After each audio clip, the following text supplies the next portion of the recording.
Здравейте! Днес ще ви покажем един комплекс упражнения за гърди, специално ориентиран към дамите. Много от жените, когато влезат в фитнеса, се притесняват да тренират гръдните си мускули, като под някакво давление са разбрали, че съответно може да окаже негативен ефект върху тяхната визия, но това всъщност не е така. Добре тонизирания гръден мускул поддържа бюста, дори като подбереме правилно упражненията, това може да окаже положителен ефект върху големината на самия бюст.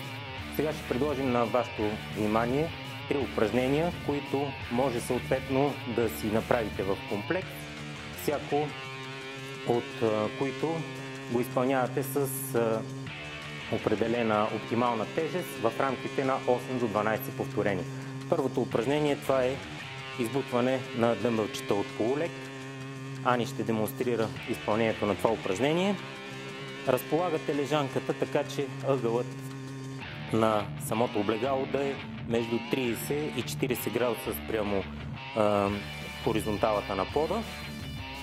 След като вземете тежестта, лапите не трябва да минават под линията на тялото. От тази позиция избутвате право нагоре, без. Избутвате точно срещу гърдите, дланите ви са срещу гърдите, разположени в тази равнина, и движението е нагоре и надолу само в равнината на гръдния мускул. Както казах, лапите не трябва да слизат под равнината на тялото, за да не преразтегнете прекалено връзката между рамото и гръдната кост, както и самия гръден мускул, и да се травмирате. Следващото упражнение в този кръг ще бъде флайс, или така нареченото разтваряне с гирички.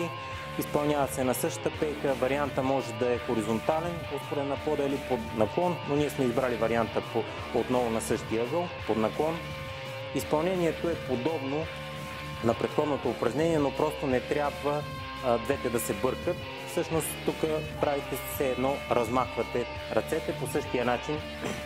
Лактите не трябва да минават под линията на тялото, за да не се преразтегне прекалено гръдния мускул и да получите някаква травма. Изпълнявате упражнението бавно и контролирано, като в долната част може да задържате, да усетите самата работа на мускула, след като извършите нагоре събирането на тежестта. Издишвате в горна позиция, когато е усилието, и вдишвате в долната позиция. Отново подбирате правилно тежестта, така ще да направите около 8-12 повторения. И последното упражнение, това е пуловър с дъмбел. Изпълнен може да бъде на хоризонталната пейка пак по дължина, или съответно с тялото да застанете напречно на същата пейка. Поемате гиричката и тежестта между палците, така че да опира тежестта в дланите ви за стабилна позиция. Това е крайната позиция на движението над гръдния мускул и съответно плавно с леко призгънати лакти, за да оберете напрежението. Както и друг път съм упоменавал, никога не заключвайте стави при изпълнението на което и да е упражнение. Така мускулите поемат по-голяма част от работа и няма опасно да се травмират. От тази позиция спускате плавно назад, така че горната част на гиричката да отиде на равнината на главата. И съответно избутвате до изходната позиция.